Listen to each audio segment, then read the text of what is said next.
Cyrus's injuries were worse than he'd thought.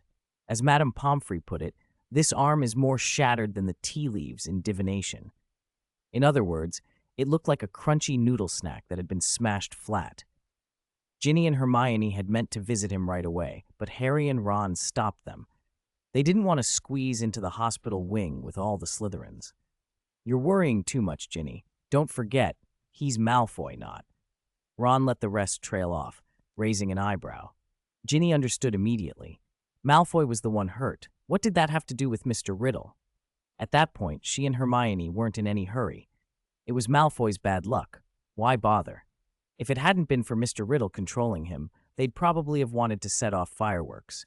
"But he flew really well," Ron said, worried. "If Slytherin makes it to the finals, what then?" "Don't worry," Ginny said. "He isn't planning to play the second match." She knew Mr. Riddle was only enjoying Quidditch from the outside, not actually invested in it. Harry felt a flicker of relief, and then, almost immediately, a hot spike of frustration. The thought of facing him in competition made Harry uneasy. Being blanked on a field he thought he dominated left a sour taste. They waited until the Slytherin team had left the hospital wing before going to see Cyrus, but the Slytherins had left quickly. The next visitor who came in, though, surprised Cyrus more than anyone. Cho Chang walked in carrying a bag of pumpkin pasties. "I ran into Diggory from Hufflepuff, and he gave me these," she said, suddenly shy and very different from the confident player on the pitch. "I thought you might not have eaten." She put the bag on the bedside table. "Thanks," Cyrus said, grabbing a pasty hungrily. He'd rushed his breakfast, and the exercise had worked up an appetite. Neither Harry nor any of the Slytherins had brought him food. "My arm's okay," he told her when she asked. "Madame Pomfrey says it should be fully healed by tonight." "That's good." Cho hesitated, then smiled. "You flew really well today. That roll, where you clung on like a sloth, that was amazing. No one could hang on that long and still keep up with the rest." "Thanks," Cyrus said, munching. He felt the room go a little awkward. Cho was fidgeting, and her nervousness made him uneasy too. After a moment, she found her courage. "Could I have your autograph?" she asked. "An autograph?" Cyrus blinked. He hadn't expected that. Had his connection to the Dark Lord been exposed? No, Voldemort didn't have schoolgirl fans, did he? And Ravenclaw girls certainly wouldn't be among them. Still, Cho was blushing. "I think you might be an amazing Quidditch player someday," she said. "So if I could get your autograph now." She trailed off, embarrassed, then went on. "Which team will you join? The Chudley Cannons haven't been doing great, and the Irish." "Sorry," Cyrus interrupted. "I don't plan on becoming a Quidditch star." "Oh." Cho looked disappointed for a moment, then recovered with a small smile. "It's a shame. You're really different from your last match. To be honest, I underestimated you at first.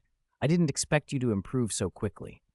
Cyrus pursed his lips. Improvement? He knew what had really happened. He'd been a stand-in.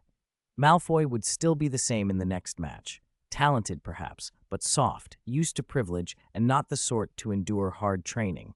He hadn't trained in Quidditch himself, after all. Still, he didn't correct Cho. Instead, he offered encouragement. "If you train hard, you can do it too," he said.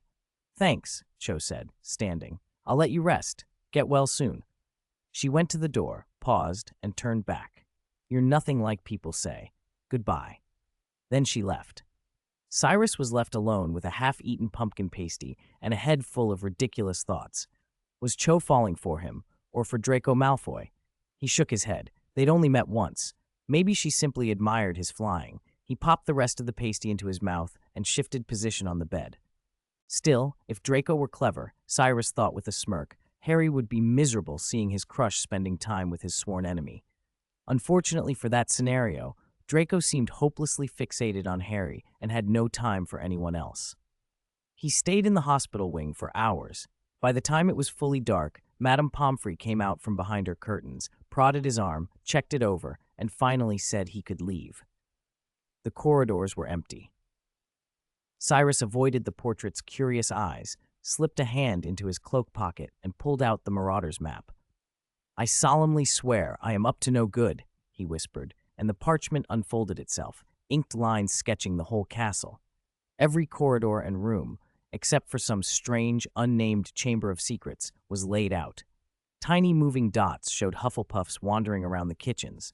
Very few students were out and about elsewhere. These days, even the most daring Gryffindors avoided roaming at night for fear of running into the air and suffering a terrible fate. "It'll only get harder to launch attacks," Cyrus muttered, folding the map and tucking it away.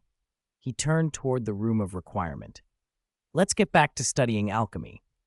Thanks to the little performance for the audience. Thank you, darling." The next morning, Cyrus sat half asleep at the Slytherin table, picking at breakfast when an owl swooped down and dropped a letter onto his lap. He fed the bird a scrap, tore the envelope open, and skimmed the lines. The letter was from Lucius and Narcissa. At first glance, just a warm, concerned note to their son. Cyrus, however, knew better. He cast a small, revealing charm and watched the hidden message flare across the page and vanish. Lucius had already persuaded the other governors that Dumbledore could be removed the moment another victim surfaced. He'd also lined up some backing at the ministry.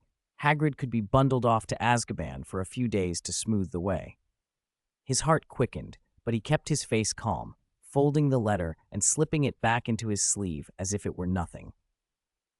The two younger Slytherins beside him hovered, clearly wanting to speak, but they dared not. Malfoy had been different lately, colder, more distant. Cyrus sat up straighter and imbued his expression with the same aristocratic hauteur Malfoy always wore. "What is it?" he asked, glaring. "And nothing," one of them stammered. "I'm done eating. Goodbye." Cyrus rose and threaded through the crowded hall. Greetings fell on him that he ignored. His mind was busy planning. Should he strike immediately, while momentum favored them? Or wait until everything was set and no mistakes could be made? There was still no lead on refining the Philosopher's Stone. He wasn't ready to confront Dumbledore directly. If Lucius's scheme worked, however, a confrontation might never be necessary. No more slip-ups. The Christmas disaster had surprised him, but it hadn't ruined them. He would stick to the original plan. The next assault would coincide with the Gryffindor-Hufflepuff Quidditch match, and the target would naturally be... What can't go wrong? Cyrus looked up. Gilderoy Lockhart was blocking his path, smiling as if the world owed him a favor. "Ha! I knew you were thinking about the match," Lockhart declared, misreading Cyrus's expression for admiration. "You were quite the sensation yesterday. Well done. Honestly, you did almost as well as I did. I told you, I was a seeker back in my day, Ravenclaw's very own. If you'd faced me back then, you might have found it a bit harder. And your hand, looking better already. I could have healed it right away, you know. Professor, do you want something?" Cyrus cut him off coldly. He had no patience for Lockhart's endless self-praise. Lockhart, undeterred, tried the gentler tack. "I could help you with Quidditch, you know. If you aim to join a famous team one day, you should learn from someone like me. I had offers from many clubs, if only I'd had the ambition." "No, Professor, I'm not interested in Quidditch as a career," Cyrus said flatly. "Nor am I looking to be a publicity star." Lockhart looked wounded and then determined to win him over. "Not take advantage of such natural talent? What a waste, Malfoy. Not everyone's as exceptional as I am. You could buy all the orders of Merlin you like with the right donations to the ministry," Cyrus said bluntly. "Also, in case your memory's slipping, my name is Draco Malfoy. Besides my talent, I have a substantial fortune waiting for me." He turned away without waiting to see Lockhart's expression. As he left, Ginny and the others caught up, Harry, Ron, and Hermione trailing behind. "Why are you out here?" Ginny asked. "We saw you get a letter and came after you," Harry said. "It was just a letter for Malfoy. He said he'd put it away himself," Ginny added. "Was Lockhart bothering you?" Ron asked, glancing at Hermione. "Bet he was bragging again. Trying to teach you Quidditch?" "You recognized him, Ron," Cyrus said with mild admiration. "He claims he was a seeker for Ravenclaw." "I worked in the trophy room," Ron snapped. "Ravenclaw never won the cup in his years. He was terrible. Worse than Riddle. Worse than Malfoy." He said it challengingly, but Hermione only sniffed and kept quiet. "Oh, right. Course selection for third year is coming up. Do you have any good suggestions?" Hermione suddenly remembered and asked eagerly. After Easter, the heads of house would handle choices. Hermione had been worrying over it for weeks, and Harry and Ron were happy to get a steer from Cyrus. "Care of magical creatures is important," Cyrus said. Professor Kettleburn is retiring next year, so who takes over matters. But it's still worth taking. Between the two divination options, take arithmancy if you can. The other one really requires a particular knack. Ancient runes is useful, and I recommend alchemy as well. You could take most of them if you want. I want to drop potions, Harry complained. Potions is important, Cyrus replied. Even if you're not planning to become an Auror, knowing enough to recognize and cure poisons is sensible. Besides Snape, who would poison me? Harry protested. For example, followers of Lord Voldemort, the Death Eaters, Cyrus said. Ron visibly shuddered. Please, don't say his name, he begged in a low voice. He's still alive. Anyway, Cyrus continued, the only class I don't recommend is Muggle Studies. It's not useless, but a lot of it is grasping at things wizards don't need. Ask older students about the rest. Curricula change over the years. He wound up recommending alchemy, ancient runes, and care of magical creatures for Malfoy. Hermione's eyes lit up at the suggestion that she could take everything. Isn't that too much? Will you tutor me? She pleaded, clinging to him. Tutor? You haven't even finished your second year and you want third-year tutoring now? Ron looked at her as if she'd lost her mind. He hadn't even started revising for his finals. Why not? I suggest you both start early, Cyrus said. This affects our futures. Hermione gave Ron a withering look and hauled Cyrus toward the library. Ron and Harry exchanged glances at her determination. Seeing Hermione already studying with Cyrus, Ginny didn't want to be left out. She borrowed second-year textbooks, clustered around him, and peppered him with questions. Cyrus showed them a bubble-head charm and patiently corrected their wand movements. They worked quietly until a sharp, irritated voice came from the stacks, and Madame Pince politely but firmly escorted them out. That evening, Cyrus slipped out of the dormitory again, avoiding all eyes, and made his way to the room of requirement. The blood-red potion bubbled and steamed, brimming with a strong life aura. Then, almost at once, the potions turned sour, an unhealthy rust-colored red, ruining the batch. The ingredients he had stolen from Snape were nearly exhausted. If I fail one more time, I'll have to quit for now, he muttered. He reopened the alchemy texts. The diagrams and small script looked simple at first glance, but they contained the most profound, maddeningly obscure wisdom. Wisdom, if only Ravenclaw's diadem hadn't been made into a Horcrux. Cyrus cursed inwardly at Lord Voldemort for wasting such a treasure. To have the diadem preserved, its wisdom, might have been the key to perfecting the Philosopher's Stone. Then a thought struck him. No one had said the diadem couldn't be used after it became a Horcrux, had they? Perhaps others couldn't use it, because a fragment of Voldemort's soul liked to meddle, but Cyrus was different. He didn't have to fear Voldemort's soul inside a Horcrux. In fact, I am Riddle, he whispered to himself, and a bright light flared in his dark eyes. Cyrus had always kept a flexible stance about what it meant to be Riddle. He left the room of requirement, paced back and forth 3 times, and spoke the words that summoned the room of hidden things. I need a room to hide things. I need a room to hide things. I need a room to hide things. The ordinary wall shifted, and a new door slid open. Cyrus pushed through into the vast, cluttered chamber where Hogwarts had stashed 1,000 unclaimed oddities. Troll specimens, a broken vanishing cabinet, and crates of junk filled the space. He had been here before to pilfer alchemical tools for Draco. Finding the diadem had been a fortunate afterthought. Atop a crate sat a pockmarked wizard's bust, a dusty wig draped over it, and the faded crown perched like a forgotten relic. The band was set with dulled jewels, and the inscription was still legible. Wit beyond measure is man's greatest treasure. The diadem should have glowed. Instead, it looked tired and dim. Cyrus didn't hesitate. He lifted it and set it on his head. A rush of silence and clarity poured over him, like stepping into a morning forest where a cool mountain breeze clears the mind. Thoughts lubricated, gears clicked into place. He felt as if he were wrapped in wisdom itself. From the outside, however, what enveloped him looked less noble. A writhing knot of black mist coalesced around his head. "Show me your soul," he commanded. A hoarse voice, existing inside that black mist, echoed in his mind. "I will show you the mysteries contained in all magic. Stop howling. It's me." Cyrus cut it off. He unlatched half his mind, siphoned a measure of life energy from Malfoy, and shaped a shadowy phantom as a conduit. In his other hand, he held the diary, the little Horcrux he had taken. You? If anyone had been watching, they would have seen the Dark Lord's expression contort into something almost comical. From the blackness, a serpentine, ugly face hissed and snarled. Cyrus looked straight at it, and strange as it felt, he took some comfort in being less hideous than the thing inside the diadem. I entrusted the diary to Lucius Malfoy for safekeeping, Cyrus said. Yes, but we didn't tell him what was actually inside, or he might have shown more respect, the voice rasped. Cyrus let his anger show. At least it taught me some useful things.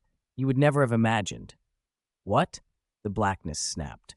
That the invincible Dark Lord was undone by a baby, reduced to something worse than a ghost, forced to live by taking shelter in rats in the sewers. Cyrus didn't spare the humiliation. He fed the image, taunted the Horcrux soul. The shadow writhed, furious and defensive, fangs bared like a snake. You lie. It's lies? Cyrus laughed softly. He had planted modified false memories, but he had not expected the diadem's remnant soul to be able to cast any magic. Go out and see the world. We lost.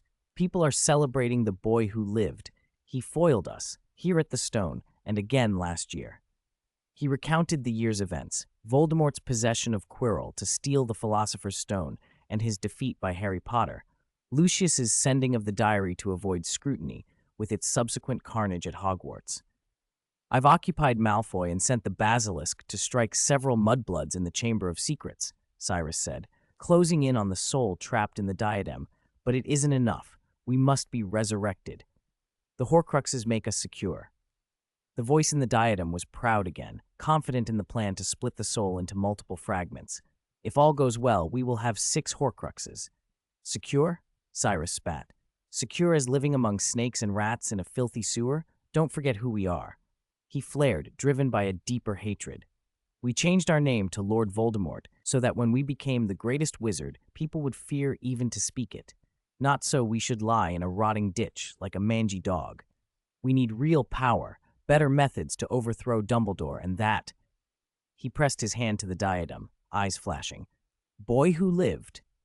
You would abandon the main body? The trapped soul asked, suddenly understanding Cyrus's drift. The idea shocked the fragment inside the diadem. He had never dreamed it could be proposed. There is no main body. Cyrus's voice dropped. His apparent calm carried an undercurrent of ruthless certainty. There is only Lord Voldemort. He is him. He is you. He is me. Since he failed, let me take up the mantle. If I fail, then you can try.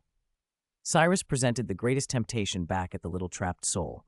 Share in the promise of a restored name and shared power. The diadem's inhabitant hesitated. Cyrus put the crown back on his own head and spoke the words that finally cracked through the old guard's defenses. There is only one Lord Voldemort in this world. Our goal is to make the name Lord Voldemort great again. So sleepy at work, so sleepy, sob, sob. The black mist vanished, and the face of Lord Voldemort retreated into the Ravenclaw diadem. Cyrus understood then that his little ruse had worked. He had almost fooled Voldemort himself. In hindsight, it had been almost too easy. His very existence marked him as a Horcrux. Even a cautious mind like Voldemort's would scarcely imagine that one of his own Horcruxes could be inhabited. Cyrus, for his part, had no intention of using the Ravenclaw diadem once and then discarding it. He had to be careful while wearing it. So long as the diadem sat on his head, he would have to be Riddle. Fortunately, Tom Riddle's occlumency remained formidable. Even Dumbledore had struggled to breach it in the past. Cyrus had absorbed Riddle's magical knowledge and would not neglect a useful discipline like occlumency. He did not move. Instead, he opened the Book of Jewish Abraham, where he sat. It was a small copper-bound book, only 21 pages. Page numbers appeared only every 7th page, and each time they were simply marked 7. In alchemy, 3 and 7 were both sacred numbers. 3 could signify a triple greatness, greatness repeated threefold. Perhaps some element needed 3 sublimations. Without doubt, the book pointed to Mercury. But that alone wouldn't be enough. Cyrus had once tried to make a perfect world with the 3 pillars, 10 Sephiroth, 4 worlds, and 22 paths, Kabbalistic correspondences, and had failed. Something essential was missing. The etched images in the book insisted on it. 2 intertwined snakes, one swallowing the other, fusion of matter, a snake nailed to a cross, a spring in the desert teeming with coiling serpents. What did the snake mean? Mystery, taboo, immortality? A shed snakeskin could be the old body sloughed off so new life could be born. Endless cycles to achieve eternal life. Like the basilisk that had survived for nearly 1,000 years, undying in its own way. Maybe the ingredient he lacked was snake-related. The basilisk's shed skin, found on the road to the Chamber of Secrets, had many magical uses. Its resistance to magic made it ideal for protection, but more importantly, shed skin had always symbolized rebirth and immortality. If he added basilisk shed skin to the Philosopher's Stone's recipe, the Ravenclaw soul's laugh echoed faintly in his mind. Add shed skin? Really? Do you think that will refine a unique Philosopher's Stone? Cyrus flinched. He hadn't expected Riddle to be amused. Voldemort's soul in the diadem didn't merely doubt Cyrus's interpretation, it thought it laughable. To read those images as a literal shed skin was, to the Dark Lord, a juvenile misreading, perhaps the sort of thing the teenage Riddle who had written a diary Horcrux might imagine. You still ask? The voice sneered. Snakes devouring each other, a snake nailed to a cross, a man raising an iron axe to sever Hermes' feet, the grail brimming with blood, slaughtered infants. Voldemort carefully recited the book's grim tableau, savoring the last image, a king raising a great sword, soldiers killing infants while their mothers begged. Nearby, barrels and cauldrons collected the infant's blood, the sun and moon seemed to bathe in it. Tell me, the voice drilled into Cyrus like a sharpened nail, if you seek eternal life, what is the price? On the scales of life, what can be weighed against it? The question fell like a sentence. There was no finesse in that moment, only a terrible, simple truth. Cyrus had long suspected it, but hearing it voiced by Voldemort forced a confrontation he had avoided. Magic, at its core, is driven by desire. No wand flourish, no ornate ritual, no set of symbols could succeed if the heart was unwilling to pay the debt. If he lied to himself about what he would accept, the alchemical work would fail. Voldemort spelled it out flatly. Only life, he said. The price of life could only be life. To resurrect, to make the unreal real, one must take life from another. To make a Horcrux required murder, a theft of soul. That was the true equivalent exchange, life for life. Lord Voldemort had understood this long ago. He had killed and killed to create his Horcruxes. Life is exchange, the diadem pronounced. It has always been so. An eagle kills a rabbit, a snake slays a mouse, lions and tigers hunt their prey. Only when others die can you live. Cyrus felt a cold recoil at the logic. He had bent himself into moral contortions to avoid killing innocents in his own resurrection. That was why he had searched for ways to replicate the Philosopher's Stone without bloodshed. The more he read and experimented, the more he had hoped there might be a loophole. Now, faced with the book's imagery and Voldemort's blunt reasoning, he realized how much of his life had been spent denying a fundamental fact. Then the stone must be poured with blood, the diadem insisted. Without blood, it will never cohere. Cyrus thought of Nicholas Flamel. Could the famed alchemist, who had lived for centuries, be the sort of man to spill the blood of innocents? Flamel, surely he wouldn't, Cyrus began, and the diadem cut him off with a single cold sound. Voldemort's contempt for human sentiment was untroubled by ethics. To him, kindness and decency were illusions. Beneath them lay the unvarnished reality of sacrifice and cost. The Dark Lord suggested another possibility. Flamel had known the price all along, but that in the end he had lost the revelation, the inspiration that had guided him, perhaps because of the events foretold by the prophecy. I don't believe Flamel was naive, Voldemort said. An alchemist of his stature would notice such an obvious exchange. The blood required is not trivial. There are rumors that he once hunted dark wizards. True or not, it suggests he may have been gathering what he needed to refine the stone. The voice grew quieter, narrower. The Book of Jewish Abraham revealed part of its secret to Flamel, but after he made the stone, that revelation vanished. Cyrus felt the weight of the diadem's words settle over him. If the book had once disclosed the means and that knowledge had receded after Flamel's act, then what remained in the book now might be incomplete or veiled. And yet, Voldemort concluded, when the book had come into Cyrus's hands, whatever revelation had been left was already whole. The implication was clear. The knowledge needed to finish the work was within reach, and it demanded a price Cyrus had long refused to reckon with. The revelation was complete. The Book of Jewish Abraham was a magic book, and when it had fallen into Cyrus's hands, it had made him the next to attempt refining the Philosopher's Stone. Lord Voldemort, who lingered in the Ravenclaw diadem, mistook that person for himself and was delighted. Not only would his heir be from Slytherin, fate seemed to favor him as well.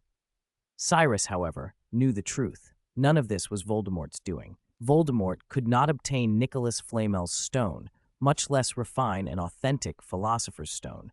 Cyrus also knew that he would feel no remorse sacrificing the lives of the dark wizards who had sided with Voldemort. But he was occupying Draco Malfoy's body now. Where could he find so many dark wizards? He could not bring himself to sacrifice the innocent students in the castle. A person could be cruel, but there had to be a line. Not for virtue's sake, but simply to prevent himself from becoming a hollow shell. Voldemort had probably misunderstood him, thinking his hesitation was fear of Dumbledore's revenge if too many students died. Cyrus allowed the misapprehension. We can't be too conspicuous yet, he thought, but there are plenty of lives in the Forbidden Forest. At the thought of the Forbidden Forest, Acromantulus flashed through his mind. The giant spiders loved to eat people, and after Aragog, raised by Hagrid, died, the colony had spiraled out of control and eventually sided with Voldemort. Sacrificing them would cost Cyrus no pangs of conscience. The Forbidden Forest it is, he decided. Cyrus took the Ravenclaw diadem off. Silence settled over his thoughts. Without Voldemort chattering beside him, his ears felt blessedly clear. He had to admit some gratitude. If the diadem didn't actually increase wisdom, Voldemort's cold brilliance had provided a terrifyingly useful perspective. Perhaps the diadem had helped too. He stowed it away and left the room of requirement, resolved that with Lucius Malfoy ready, it was nearly time to put the plan into motion. An empty classroom smelled of dust and old parchment. Hermione sat at a desk, waving as Cyrus entered, a tall pile of books stacked beside her. Over here, finally. Since Madame Pince had thrown them out of the library last time, they'd found another place to study. Hogwarts had plenty of unused rooms. Where are Ginny and the others? Cyrus asked, surprised to find only Hermione there. Harry and Ron usually skipped study more than not, their heads full of other things, but Ginny almost never missed. Did you forget? Ginny has a class today, Hermione said, grinning. Her brown curls bounced as she shook her head. If not for her prominent front teeth, an expression that made her look like a grinning otter, Cyrus thought more people would call her beautiful. As for Harry, he's got an extra training session. Wood's been pushing him hard. I think he's scared off by your flying, Hermione added with a touch of pride. At least the weather's cleared up. I was worried about all that rain. The Hufflepuff Seeker looked pretty good, though, Cyrus said, sitting down opposite her. I watched their match against Ravenclaw. He flew better than Cho. Cho? When did you two get close? Hermione's brow furrowed as she opened the borrowed Ancient Runes textbook. You'd better not get too friendly with people. Your manner is completely different from that irritating Malfoy. It's nothing. She just asked me about Quidditch. I didn't go to both matches against Hufflepuff and Slytherin. Higgs stayed Seeker. He trained a lot, but still lost. And Cho was curious why I wasn't playing. She kept asking, so I showed her a few flying techniques. Hermione stopped writing. How come I didn't know about that? Slytherin and Gryffindor don't have many classes together, Cyrus said, feeling a sudden, inexplicable twinge of guilt, as if he'd been carrying on a secret affair. The feeling made him uncomfortable, so he steered the conversation elsewhere. Right, let's get on with Ancient Runes. The subject's vast, but for now we just need to understand the runes themselves. He recited a passage called The Words of the Gods. I know that I hung on a windy tree 9 long nights, wounded with a spear, dedicated to Odin, myself to myself, on that tree whose root no man knows. They gave me no bread, nor a drink from a horn. Down I peered. I took up the runes, screaming I took them. Then I fell back from there. That's a Muggle legend, Hermione said quickly. In the wizarding world, Odin would more likely be understood as a powerful wizard. Yes, Cyrus agreed. Odin, in order to obtain the Well of Wisdom, traded his right eye for knowledge of the runes. Runes are a form of magic. When carved into wood, stone, metal, or other materials, they can hold tremendous power. That's why many powerful alchemical artifacts are engraved with runes. He tapped at the book. Runes are like spells, but different. They don't rely on spoken words. They must be written to take effect. If you want to learn artifact alchemy, mastering runes is essential. There are 24 runes, usually grouped in threes of 8. The first 8 concern fertility, prosperity, love, and peace. The middle 8 deal with obstruction and difficulty. The last 8 relate closely to conflict and war. Understanding their meanings is the hardest part. Each rune is abstract. For example, the rune symbolizes wealth and abundance, but in different combinations, it changes meaning.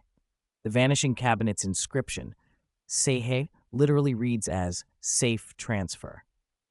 They worked through the material until late Friday. Tomorrow at 11 in the morning, the Quidditch match would begin. Everything was falling into place. It was time to act. 66. Hermione discovers the truth. Early the next morning, Hermione, Harry, and the others gathered in the Great Hall.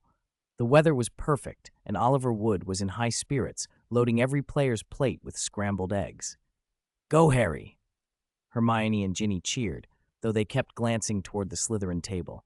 They didn't notice the conspicuous tuft of white hair. Harry felt oddly let down.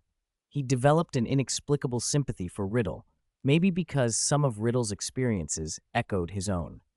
Staying with the Dursleys had been worse than an orphanage. "Isn't he coming to cheer for me? I thought we were friends," Harry muttered.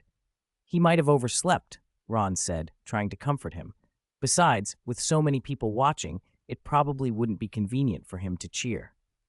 After a while, Cyrus finally arrived. He'd actually been up much earlier, but had made a detour to the Chamber of Secrets. At that point, he needed to use the basilisk's voice to steer Hermione away, so the others would be left in peace. Entering the hall, he lifted his chin in a smug Malfoy-like manner. To anyone else, it might have seemed like provocation, but Harry recognized the gesture as Mr. Riddle greeting him. Malfoy is really annoying, isn't he? Although I don't know why he's not playing, it's a good thing. Last time Slytherin lost to Hufflepuff, so the champion can only be chosen between us and Hufflepuff, Wood said, frowning as he patted Harry on the shoulder. "All right, Harry, eat quickly. I want to confirm our tactics one more time before the match." Wood hurried off ahead to the Quidditch pitch. Harry hoped to steal a few words from Mr. Riddle before the match for a boost of confidence, so he lingered. The hall thinned out until only a few people remained. "How are you feeling, Harry?" Cyrus sauntered over. "Not bad, but Diggory is very good. I doubt I can win." "You should have more confidence," Cyrus said casually, his mind elsewhere. He already knew the match, in the end, wouldn't take place. The 5 of them left the Great Hall together. Since Harry had to fetch his Quidditch gear, Cyrus parted with the others first. "I'm going to the pitch now," he said. Once he reached a corner, Cyrus cast a disillusionment charm on himself and fell in behind them again. He guided the basilisk through the pipes, keeping to the shadows. As Harry, already nervous, mounted the marble stairs, a heavy sense of dread washed over him. He heard the voice again, faint, horrible, inhuman. "This time to kill. Let me tear apart." Harry cried out. Ron and Hermione jumped away from him in alarm. "What's the matter?" "That voice," Harry said, whipping around. "I just heard it again. Did you hear it?" Ron shook his head, eyes wide. "That strange voice you mentioned before. No, but where is it? It can't be invisible, can it? Or is there a path we can't see?" Ginny asked. "A path we can't see." Suddenly, her mapped her forehead. "Harry, I think I understand. I'm going to the library." She darted off up the stairs, hair flying. "What did she figure out?" Harry asked, puzzled, still straining to catch the sound's direction. "Beats me," Ron said, shrugging. "When in doubt, Hermione goes to the library." Harry hesitated, wanting to follow, but time was short. "You'd better hurry," Ginny urged. "The match is almost at 11. They left for the pitch, while Cyrus turned and shadowed Hermione. She ran to the 4th floor. The library was locked. Madame Pince and everyone else had gone to the Quidditch pitch. Hermione slammed her shoulder against the door, but when it didn't open, she took a step back, drew her wand, and whispered, "Alohomora." The lock clicked and the chains fell. Petrified, an invisible path. It must be inside the walls, the pipes. Only Harry can hear it, Hermione murmured as she moved between the stacks. The clues she'd been collecting began to knit themselves into a pattern. Cyrus followed at a slow pace. At some point, he removed his disillusionment charm. From the pipes, the huge basilisk slithered out, its scales clinking across the stone. The monstrous creature kept its head low and slid along the floor, hiding among the long rows of books like a living shadow. In the dim library light, its green-tinged scales gleamed faintly. "That's why Harry can hear it. He's a parcel-mouth," Hermione whispered, pulling down a book on the castle's pipework and another titled Fantastic Beasts. She read and reread by wandlight. "A basilisk could live 1,000 years, but I thought its gaze killed, so why are the victims only petrified?" Then she remembered. They didn't look at it directly. Colin Creevey saw it through a photograph, Justin through nearly headless Nick, and Percy and Penelope. Percy was with Penelope Clearwater, and she had a mirror. Madame Norris saw it reflected in a puddle. The gaze was attenuated by a medium, like hearing a mandrake's cry through earmuffs. Joy lit Hermione's face. She had untangled a 50-year-old mystery. More than that, she realized Hagrid must be innocent. She remembered the scene Mr. Riddle had shown them. The beast Hagrid had been raising wasn't a long, scaled basilisk. It was furry and round. Mr. Riddle must have been wrong. She closed the book, desperate to tell everyone, especially Mr. Riddle, that Hagrid had been wrongly accused and that she had solved the riddle. Knowing the monster's identity and habits made it possible, in principle, to track it down through Hogwarts's complex pipes. Footsteps clicked and echoed between the empty shelves. Clatter, clatter, hiss. "Who's there?" Hermione whispered, heart pounding. She knocked over a chair with a jerk and raised her wand toward the sound. The steps came closer. Sweat beaded through her robes, but instead of panicking, she steadied herself. If she were the heir's next target, she had to at least leave something behind for the two of them and for Mr. Riddle. She tore a page from a book and began to write a single word, fingers shaking. The flicker of a light swept down the aisle, and the newcomer resolved into a figure. It was Malfoy. "Mr. Riddle?" Hermione's voice broke. She practically collapsed as if someone had cast a laxity charm. "You scared me to death." "Sorry, Hermione. Did you find anything?" Cyrus said with a smile. His white hair flashed in the dim light. Malfoy, who had been drained of vitality earlier, looked ghostly beside him, but Hermione didn't notice. After that first shock, she clung to Cyrus like a drowning person to a rope. He was a lifesaver. She poured out her discovery in a torrent. "I found it. It's a basilisk. Hagrid didn't do it. You're wrong about him. It moves through the pipes. We should use mirrors." "Slow down, Hermione. Speak slowly." Cyrus patted her back, calm and steady. Gradually, she gave him the full account. He listened, then smiled. "You're very clever, Hermione." The praise eased her. She straightened a little, pride replacing some of the fear. Then Cyrus stepped back, putting a little distance between them, as if the empty air itself were significant. The glow from Hermione's wand separated the two of them. "Mr. Riddle? I didn't frame Hagrid, Hermione. You're wrong." "But Hagrid really—" "Of course he didn't." Cyrus cut in, and something in his face changed, a hardness that made Hermione start. "I didn't wrong him. To be precise, he was set up." "Why?" "Because I'm the heir of Slytherin." He smiled, generous and terrible. "All the attacks this term were planned by me." Hermione swayed. Tears sprang to her eyes. Pain, disbelief, betrayal washed over her. Everything felt wrong.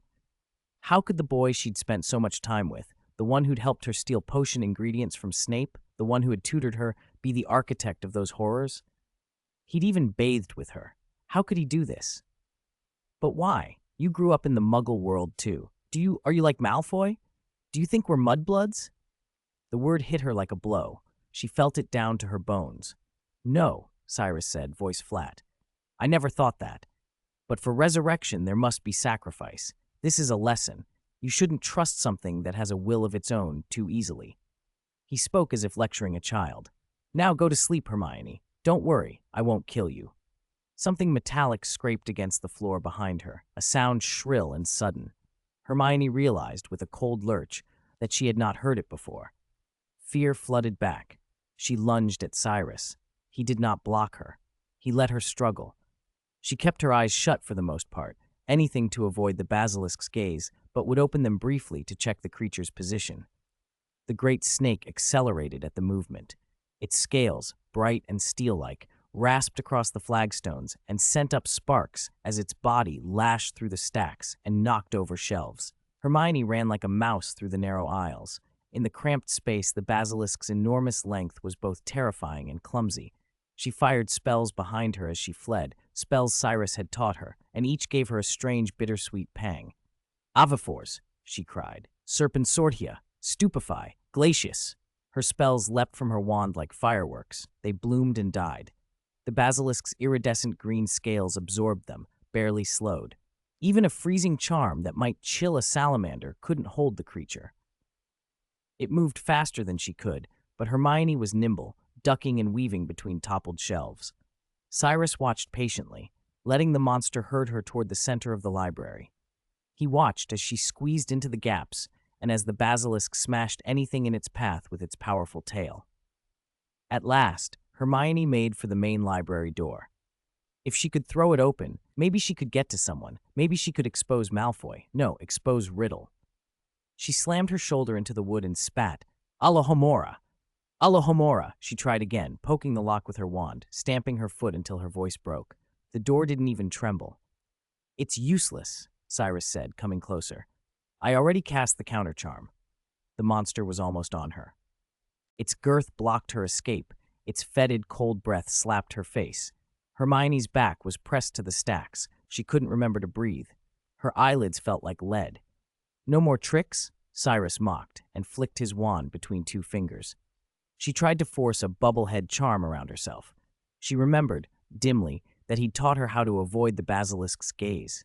She forced the charm into place, felt the plastic ring seal around her throat. Relief flared, brief and fierce. Then her eyelids were wrenched open, as if under a curse. Cyrus's magic held her face rigid. The basilisk's eyes, pale and terrible, struck her full on, like two cold suns. The bubble that had sheltered her popped with a tiny final sound. Hermione went rigid and collapsed as if turned to iron. The basilisk reared to strike, fangs opening to tear her apart, then Cyrus held it fast. The giant snake obeyed the parcel tongue that flowed from him like a leash. The evil leer drained from Cyrus's face, replaced by a remote, almost clinical softness as he knelt and arranged Hermione's body into a more comfortable pose, though she would never feel it. He raised his wand once more and sent a spark arcing toward the restricted section. The library alarm shrieked to life. 68. Quidditch match stop time rewound by several tense minutes. Harry hurried toward Gryffindor Tower, grabbed his Nimbus 2000, and joined the throng moving across the grounds, but his thoughts were still back in the castle, following that voice. In the changing room, he slipped into his scarlet robes, comforted only by the fact that everyone else was outside watching the game. The players walked onto the field to thunderous cheers. Oliver Wood shot into the air, looping around the goalposts to warm up. Madam Hooch released the quaffle. The Hufflepuff team in pale yellow huddled together, discussing tactics in the final minute. Harry scanned the stands and saw pale-haired Malfoy pushing through the crowd toward Ginny and Ron.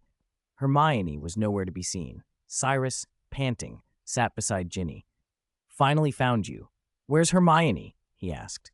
"She went to the library," Ginny said immediately, and began to tell Cyrus everything that had happened since they'd separated. "She went alone?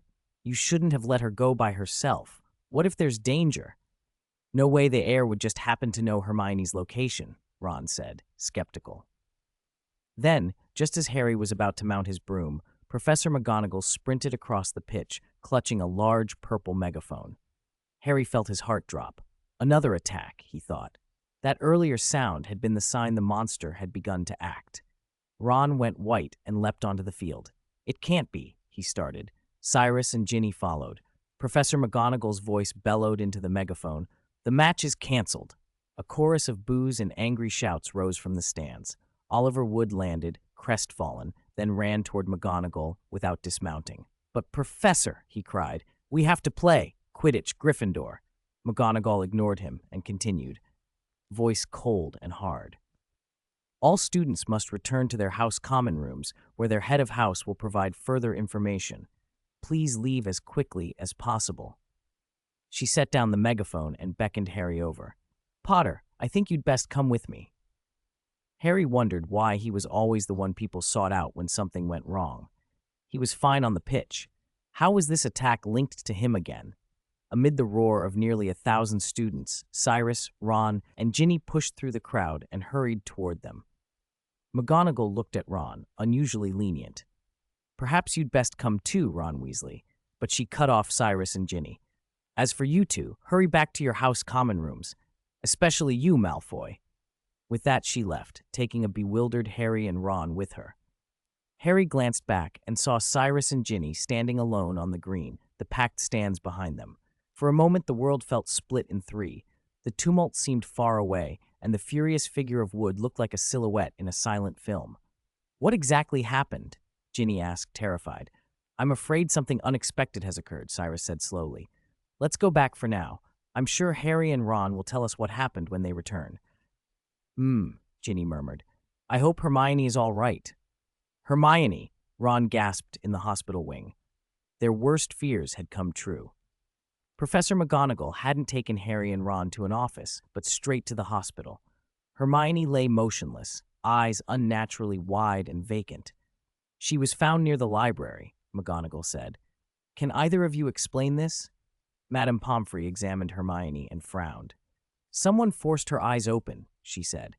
Hermione's expression made the point clear. She had obviously wanted to keep her eyes shut, but her lids had been brutally pried apart. That suggests the attacker cast the effect through the victim's gaze. McGonagall's mind went immediately to the basilisk. Unlike other victims, there'd been nothing to block the creature's gaze for Hermione, yet somehow she'd been petrified, not killed. "I will escort you back to Gryffindor Tower," McGonagall said heavily. "In any case, I need to speak to the students." She read the new orders aloud. All students must be back in their house common rooms by 6 o'clock this evening. No student is permitted to leave the dormitories after this time. Every class will be escorted by a teacher. No student may use the lavatories without a teacher's accompaniment. All Quidditch practices and matches are postponed. No evening activities will be held. Gryffindor packed into the common room and listened in silence. McGonagall rolled up the parchment and fought to keep her voice steady. "I don't need to tell you how distressed I am. The school may have to close unless the person responsible for these attacks is found. I urge anyone who knows anything to come forward." When she climbed awkwardly through the portrait hole, the students erupted into chatter. 2 Gryffindors are already down, not counting nearly headless Nick, plus a Ravenclaw and a Hufflepuff. Lee Jordan counted on his fingers. "Has anyone noticed that all the Slytherins are completely untouched? Doesn't it smell like Slytherin? The air of Slytherin, Slytherin's monster. Why don't we just kick all the Slytherins out?" His listeners nodded and gave scattered applause.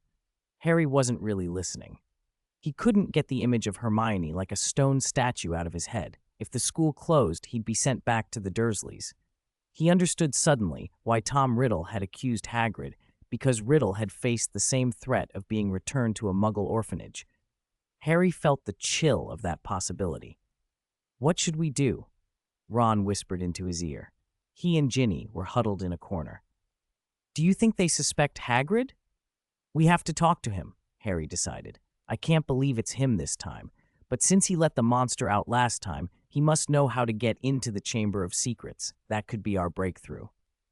"But Professor McGonagall said we have to stay in the tower unless we're in class." "I think," Harry said softly, "it's time to bring out my dad's old cloak again. Then let's go find Mr. Hagrid first, and then we'll go together." That night, Harry and Ron went to bed as usual. They waited until Neville, Dean, and Seamus finally stopped arguing about the Chamber of Secrets and fell asleep before slipping out of their beds, dressing, and throwing the invisibility cloak over themselves. When they reached the common room, Ginny was already waiting on the sofa. "Let's go. We'll try the Slytherin common room first. I've found a way to contact Mr. Riddle. He'll be at the entrance," Ginny said. The castle felt different at night. Harry had snuck around Hogwarts before, but he had never seen so many people on patrol after dark. Teachers, prefects, and ghosts moved through the corridors in pairs, checking every corner. Even the invisibility cloak wasn't a perfect safeguard. Once he and Ron had nearly been caught by Snape. Harry always felt Snape had a talent for sensing when the cloak was being used. They reached the Slytherin common room door with difficulty, only to find no one outside. "Where's Riddle? He wasn't caught, was he?" Ron whispered, worry in his voice. There were too many teachers patrolling tonight. "Here." Cyrus's voice answered from nowhere, and he materialized as if from thin air. "I used a disillusionment charm. Otherwise, I wouldn't have been able to evade the teachers." Cyrus reached out, lifted the corner of the invisibility cloak, and frowned. "Is that cloak a bit too small for all four of us?" "Don't you know the disillusionment charm?" Ron asked, puzzled. "It works only while I'm perfectly still. If I move, the professors will notice something's wrong," Cyrus said calmly. Malfoy's body, which Cyrus had been using before, was no longer convenient. What he wanted now was Ginny's body. "Ginny, let me possess you," Cyrus said. "If one fewer of us goes, the risk of being seen is smaller. If I stay in Malfoy, I probably won't be able to meet you properly until the end of term." Ginny didn't resist. She looked shy but agreed. Harry hesitated. "What about Malfoy?" he asked. "I'll make sure he sleeps through it," Cyrus promised. "When he wakes, he won't remember anything." Ron looked uncomfortable at the idea of someone possessing his sister, but Ginny answered quickly, "Do it. Mr. Riddle's power is stronger. He can protect you." Cyrus shifted from Malfoy's unconscious body into Ginny's, shoved the still sleeping Malfoy back into the common room, and left him there. The three under the cloak, Harry, Ron, and Ginny, then slipped out of the castle.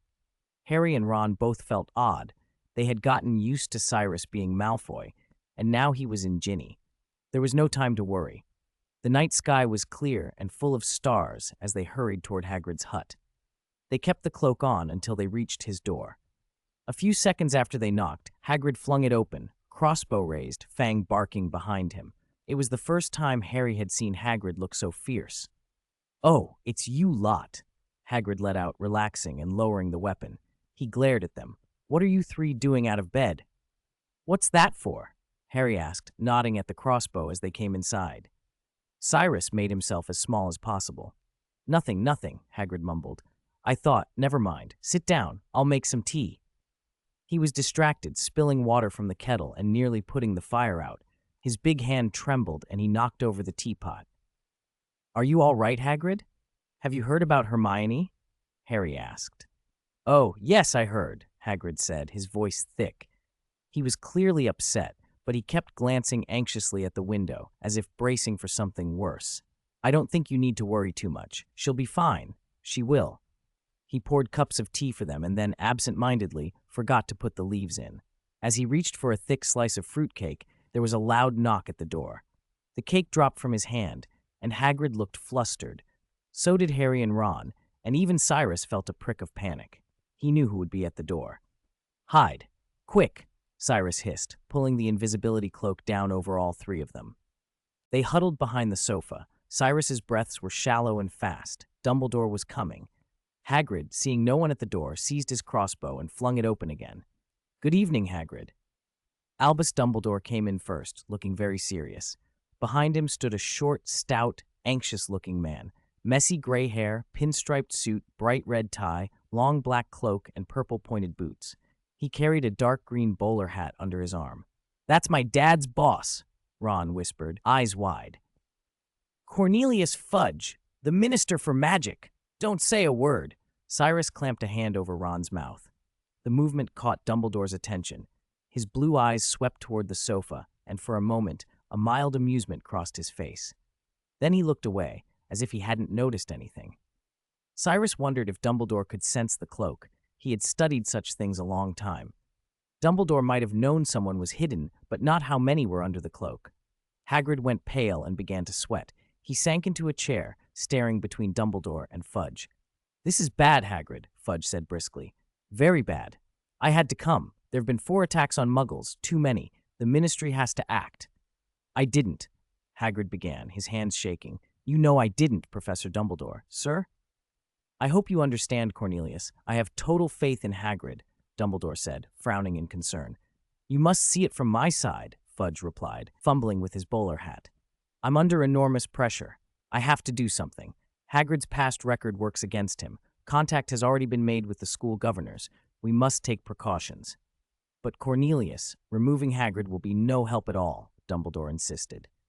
Fudge's voice went softer but firm. "If it turns out not to be Hagrid, we'll bring him back and apologize. But I have to take him away now." "Take me away?"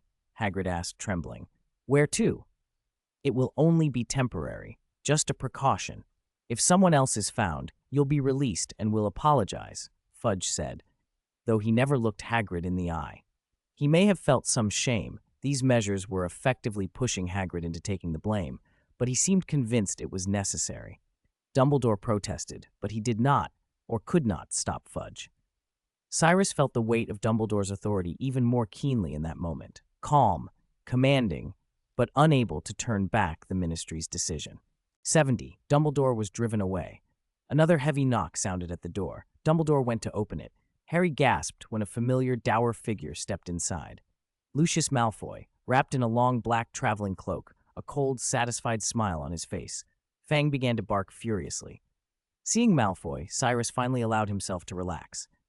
No matter what, things had at least reached this point. Malfoy had already agreed to play his part in the scheme to get Dumbledore out of the school. Without Dumbledore, Hogwarts was no longer a threat to Cyrus. His mood brightened, and he could not hide a smile. Dumbledore, unsurprisingly, was not taken aback. He had long suspected this day would come. Tom Riddle could not remain at the school. His presence there would jeopardize the final stage of his plan. Removing Dumbledore, as had been done before, was the safest course. Dumbledore had been waiting to see when the other side would make its move. Apparently, it was now. "You're already here, Fudge," Malfoy said with a pleased tilt to his voice. Making Hagrid take the blame again was part of his master's plan. This required pressure on the board and the minister, a little public persuasion. Seeing that the minister had already come to Hogwarts made Lucius Malfoy thoroughly satisfied. Hagrid, however, was not pleased to see the uninvited guest. "What are you doing here? Get out! Leave my house!" he thundered. "My dear friend, don't take it personally," Lucius drawled, glancing with thin disdain around the small, shabby hut.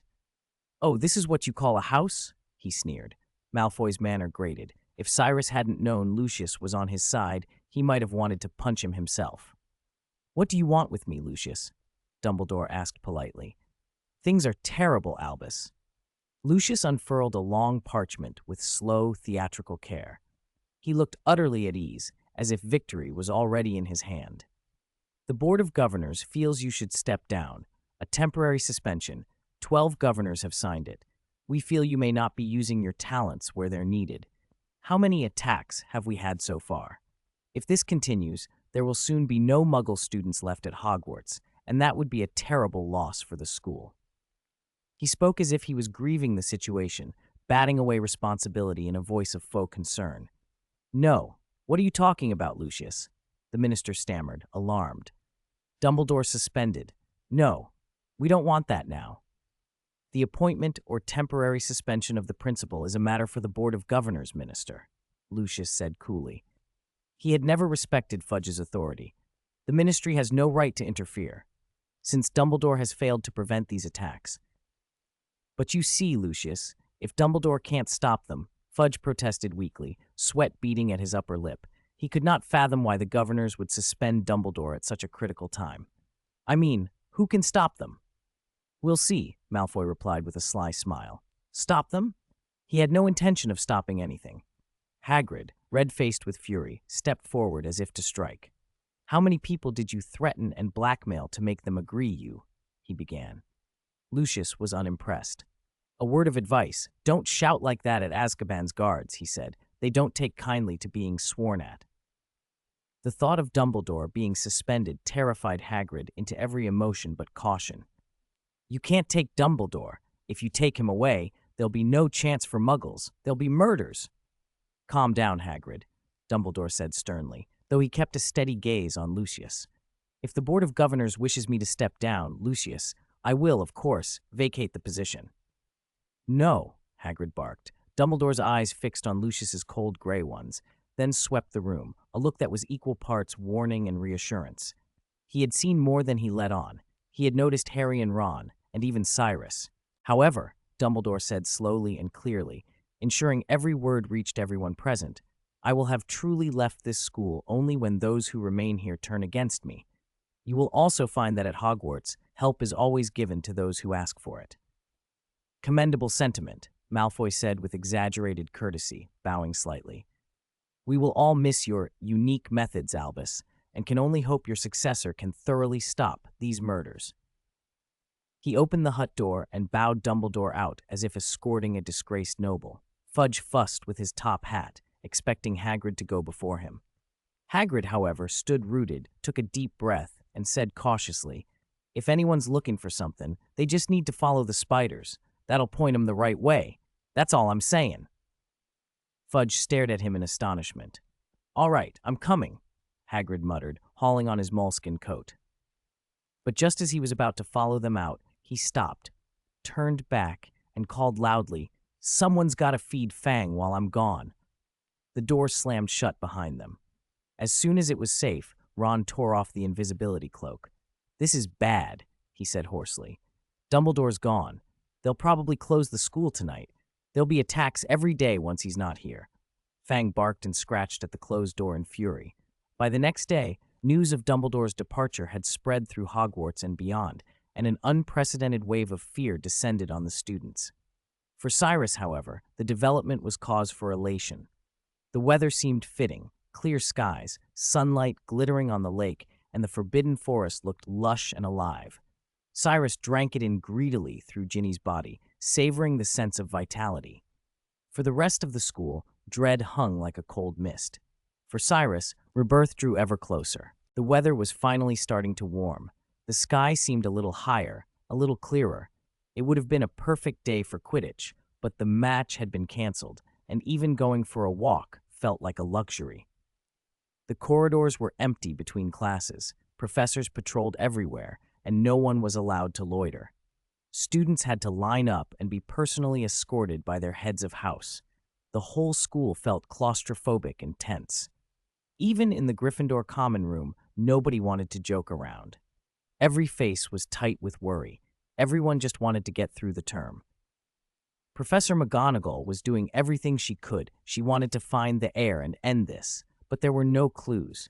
She wasn't Dumbledore and couldn't see the whole picture. Still, things hadn't reached their darkest yet. The attacked students could still be saved, and the mandrakes would wake the petrified ones when they matured. Perhaps then, the culprit would have nowhere to hide. There was also the fear the attacker might silence victims permanently, which was why the hospital wing had become one of the most heavily guarded places in the castle. Harry and Ron had wanted to visit Hermione again and had been stopped. If anyone seemed unconcerned, it was the Slytherins. All 4 victims had been Muggle-borns, and that was enough for most Slytherins to say the heir hadn't been targeting their house. It was likely, in their minds, that the heir must be one of the Muggle-borns. That idea made them smug. They glanced at students from other houses in class with thin smiles. Malfoy was the worst. When Cyrus returned, Malfoy's body and adjusted a few memories, everything fell neatly into place for him. He didn't notice anything missing. If he tried to trace his last few months, he'd find only fog, but on the surface he swaggered through the school as if he'd been made head boy. He was back with Crabbe and Goyle, proud that his father had helped drive Dumbledore out. It wasn't that he truly hated Dumbledore, he just felt proud that his family had been instrumental. When Cyrus came back from class that afternoon, he found Ron storming into the common room, Harry and their roommate Andy trying to calm him down. "All right, Ron, don't stoop to their level," Andy said, patting his back. Andy was a Muggle-born himself and disliked Malfoy, but he was calmer than Ron. "If you two hadn't stopped me, I would have given him a few punches," Ron hissed. "No wand. I would have beaten him senseless." He still sounded furious. Cyrus moved closer. "What happened?" "It was Malfoy," Harry said helplessly. "You know how much of a—" he let the word hang. Andy assumed Harry was talking about Cyrus having beaten a Slytherin in some club. He didn't catch the point. "He said the next Muggle-born to be attacked would definitely die," Ron went on, "and that he was sorry it wasn't Hermione. If I were the heir, I'd kill that little git first." He was rubbing it in with Snape too. Seamus, who had overheard, came over and did a laughably spot-on imitation of Malfoy in a high, affected voice. "I knew Father would drive Dumbledore away. Sir, why don't you apply to be headmaster?" He switched voices and did Snape, drawing an imaginary hand through his hair. Malfoy, Professor Dumbledore has only been suspended by the board. I dare say he will be back before long. Back and forth Seamus went, mocking both of them. Cyrus watched, feeling uncomfortable. Seamus didn't stop. He shook his head in disgust. You should have seen Snape. He was so smug. Seriously, you've never seen him like that. Snape had been pleased. He had his grievances with Dumbledore. But the idea that he was overjoyed was wrong. What would it avail him if Dumbledore were driven off? If the attacks continued and the school had to close, where would he go but Spinner's End? He had learned hard lessons there. There wouldn't be much to celebrate. They traded barbs about Malfoy for a while. Another Hufflepuff had suggested Hagrid was responsible, which made Ron spit blood. Do you know what that guy said? He insisted Hagrid did it. Ron fumed. Harry nearly wanted to hit him with a book, and I nearly did too. We were the ones who misunderstood Hagrid, Cyrus said quietly, regretful. Andy and Seamus drifted away soon after.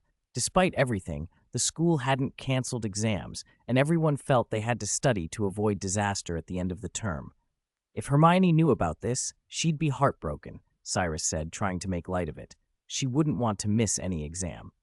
I'm the opposite, Ron said, looking at Cyrus. You, right? Cyrus nodded, and Ron's face brightened like a candle being lit. I have an idea. You want me to possess you and take your exams? Cyrus said, rolling his eyes. Don't even think about it, Cyrus snapped. Ron was never short on schemes to cut corners. Exams are to test what you know. You can't shortcut that. You sound just like Hermione, Ron said, disappointed. They fell quiet, and then brought up what they'd heard in herbology that day. Harry leaned close and lowered his voice. Mr. Riddle, do you remember what Hagrid said?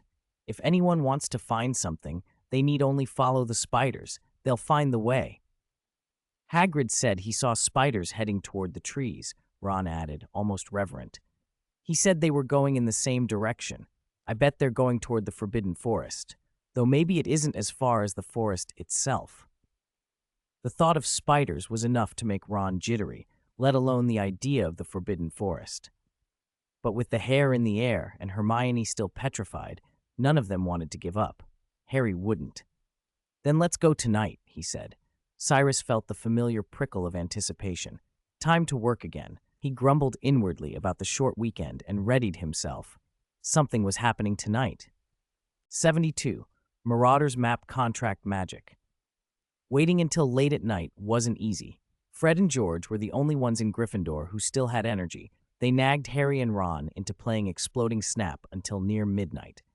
If Cyrus had known they were going to drag things out like this, he would have slept for a few hours first. He wouldn't have been so bored. Fred, mistaking him for Ginny, tried to console him. Don't worry, Ginny. All we can do is our best, Fred said, playing a card. Besides, if it's gone, it's gone. We told Dumbledore he'll figure something out, George added. Those words hit Cyrus like cold water. They implied the twins knew about his diary and had even told Dumbledore. Didn't Ginny insist that only Harry and his friends knew?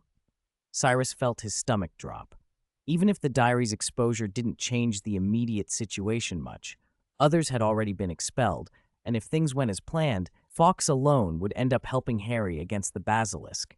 He didn't want Dumbledore to know his real weakness. Dumbledore was the kind of man who planned everything down to the smallest detail. He'd anticipated Voldemort's Horcruxes, had worked out 2 locations, and even taking Harry to the cave had felt like part of a larger design. If Dumbledore knew about the diary's true nature, it would be humiliating. Didn't Ginny find whatever she lost? Ron asked, sighing after playing a card. But Dumbledore's left Hogwarts. He couldn't remember exactly what Ginny had lost, only that it had something to do with Riddle. Found? Fred and George exchanged surprised looks and were so delighted they dropped their cards. Hey, what are you doing?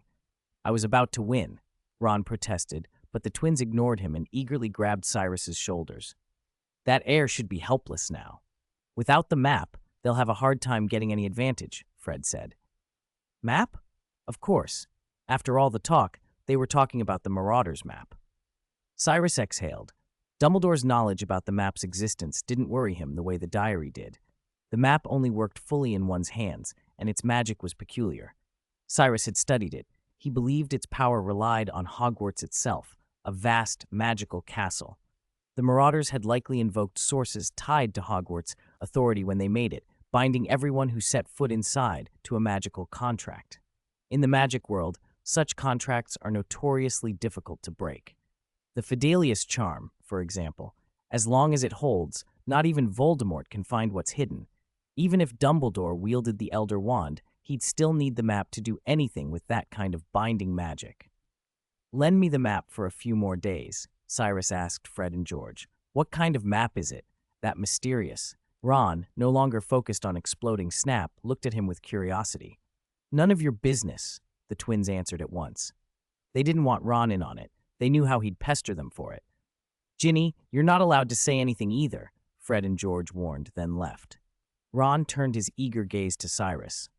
"They only told Ginny to keep it secret, not you," he said, sensing a loophole. Mr. Riddle and Ginny weren't the same person after all. Cyrus shook his head. "It makes no difference. I promised them. Keeping secrets is important, Ron. If you can't be trusted with others' secrets, you'll be exposed when it matters." "All right." Ron relented. Harry put the cards away, checked the time, and suggested, "Let's go when the clock strikes. Everyone should be asleep by then." "Sounds good. I'll go get the invisibility cloak," Harry said, hurrying upstairs. He came back with something wrapped in cloth. 3 under the cloak might be cramped, but it's dark. No one will notice our feet.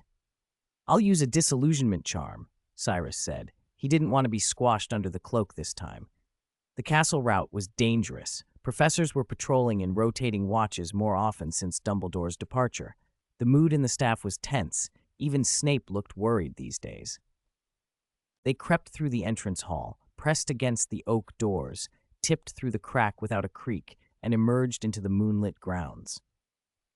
As they crossed the grass, Ron fretted, "We might not find anything in the forest. The spiders might not have gone there at all. I know they seem to be heading that way, but—" He trailed off, leaving Harry clinging to hope. They made their way to Hagrid's hut and peered at the dark windows. Harry pushed the door open, and Fang bounded up, excited. Cyrus quickly silenced the booming barks with a spell. Hagrid's hut was too close to the castle. They couldn't risk waking anyone. Harry set the invisibility cloak on Hagrid's table. "You can take off the disillusionment charm now," Harry said. "We won't need to be invisible inside the Forbidden Forest. Come on, Fang. Let's go." The 3 left with the dog. Cyrus hung back, staring at the cloak on Hagrid's table. The legendary Deathly Hallow laid out in plain sight, then slowly closed the hut door behind him. "Thank you to Mingyue Muji Shu for the 1,000-point reward. I asked the editor today. They said it can go on the shelves Friday. There will be 5 updates the day it's released, plus the rewards from everyone. For every 10,000 points accumulated, I'll add an extra chapter. There should be a total of 10 chapters updated." The Forbidden Forest seemed even darker than the castle. The sky was a single, impenetrable black, with no stars or moon, no light at all. Cyrus flicked his wand and whispered, "Lumos." A thin beam shivered from the tip of his wand. He could have made it brilliant enough to light the whole forest, but that would have drawn attention. This thin line of light was only enough to check the path for spiders. Harry did the same. "Good idea," Ron said, enviously. "I wish my wand lit up like that. If I try, though, it might explode." "Don't worry. I'm sure Mr. Weasley and Mrs. Weasley will buy you a new one over the summer," Cyrus soothed. "Then you can say the old wand broke while you were hunting an heir." "Good idea, Mr. Riddle." Ron's eyes brightened. He still hadn't told his family about his broken wand. Harry pointed at the grass as he patted their shoulders. 2 solitary spiders scurried away from the wand light and vanished into the trees. "As expected, they've all gone into the Forbidden Forest," he said. "All right," Ron sighed, sounding resigned. "I'm ready. Let's go." They stepped into the forest. Fang padded around them, nose pressed to roots and leaves. Guided by the thin light from Cyrus and Harry's wands, they followed the trail of spiders that ran along the path. For 20 minutes they walked in silence, listening only to the crack of twigs and the hush of leaves. Then the trees closed in, and the little wedge of sky above vanished. The 2 wand lights flickered like tired fireflies in boundless dark. "They've left the path," Cyrus whispered, stretching his arm so the light swept the ground. Harry stopped and tried to pick up the spider's direction, but beyond the small circles of illumination, the forest was a wall of black. He'd never been this far in before. The Forbidden Forest is dangerous enough, Cyrus said, but at least Hagrid usually keeps to the path, and you can follow centaur tracks. Once you leave the path, you don't know what you'll meet. Ron's face tightened.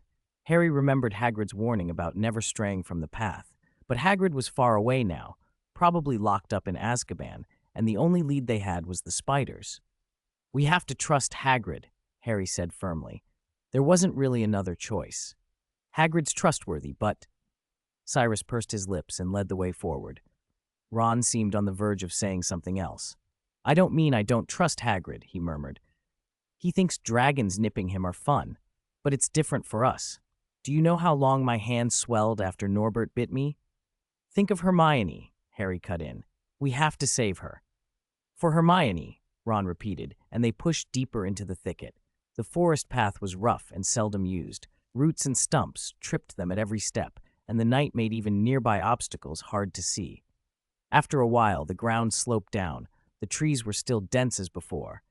Harry and Ron kept snagging on low branches and thorned vines. Their robes became messy rags. Cyrus moved as if he were strolling across a pitch, but at least they'd not yet met any other danger. "These spiders are clever," Ron said, swallowing. "At least they avoid danger."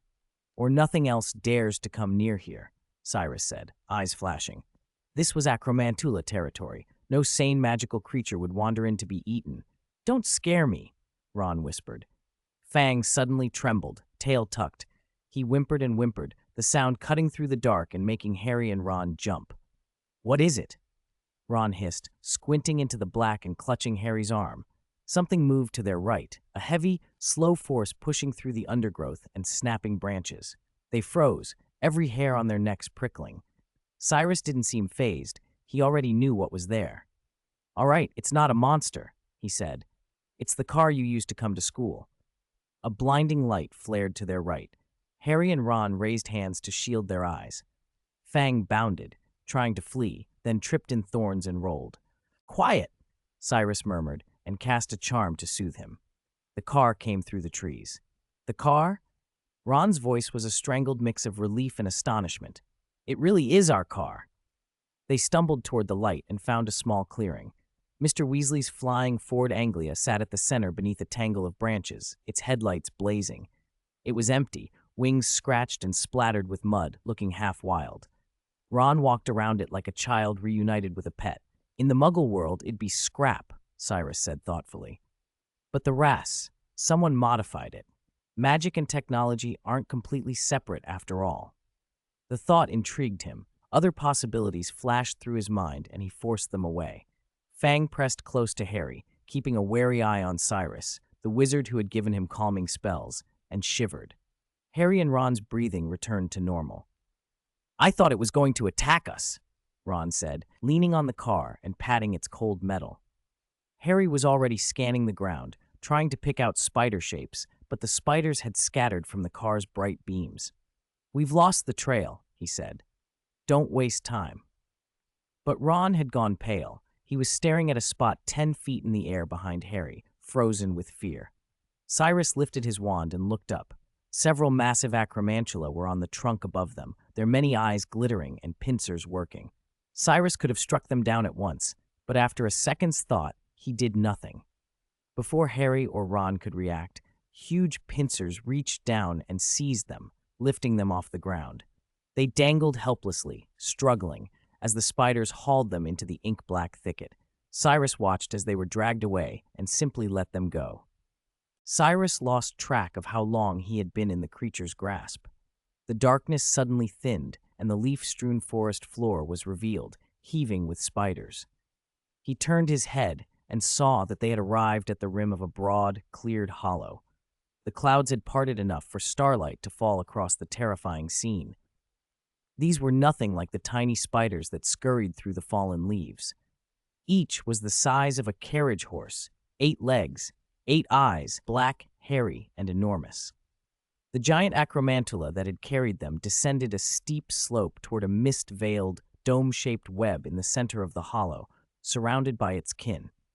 When the other spiders saw what it was holding, they made a wide, excited clatter with their chelicerae. The spider relaxed its grip. Cyrus's wand landed gently on the leaf litter, but Harry, Ron, and the dog were less fortunate. The two boys and Fang crashed to the ground at his feet. Fang curled up and lay perfectly still, as if playing dead. Harry and Ron's mouths hung open in silent, frozen screams, their eyes wide. Both looked on the verge of fainting. "Are you two all right?" Cyrus whispered. "As all right as we can be," Harry gasped. "We're going to die." Ron's voice was raw. The giant spider that had brought them made a deep, sonorous sound, and Cyrus realized to everyone's horror that it was speaking. The chelicerae clicked with each syllable, making its words hard to parse. As a magical creature, an acromantula possessed speech and a shrewd alien intelligence. Cyrus suspected, only half-jokingly, that they might be sharper than Hagrid. Dragons did not speak. Acromantula did. "Aragog," the spider called, its voice echoing in the hollow. From the misted web at the center, a colossal form began to detach itself, an acromantula even larger than the others, as big as an elephant. Its body and legs were slate black. Its ugly head, framed by huge chelicerae, bore eyes clouded over with a milky film. It was blind. "What's happening?" The old spider clicked as it inched forward, its chelicerae working rapidly. The sound was oddly rhythmic, like a percussion instrument keeping time. "Humans," it added, glancing at the newcomers. "Is it Hagrid?" Aragog focused his milky eyes in their direction and hesitated. "Strangers," the spider that had carried them said. "Kill them. I am sleeping." Aragog's voice was irritable. He was very old. His rest outweighed his waking hours. A few unknown intruders were not worth waking for, and he did not eat humans. These were not food to him. The surrounding spiders, however, grew restless at the mention of Hagrid's name. Whenever Hagrid visited, their mouths watered at the thought of his flesh, but their king would not allow them to harm him. The hollow filled with the nervous clack of chelicerae. Harry and Ron clutched at Cyrus as if hoping Mr. Riddle might help. Cyrus did not disappoint. He looked over the circle of spiders, silently counting and estimating.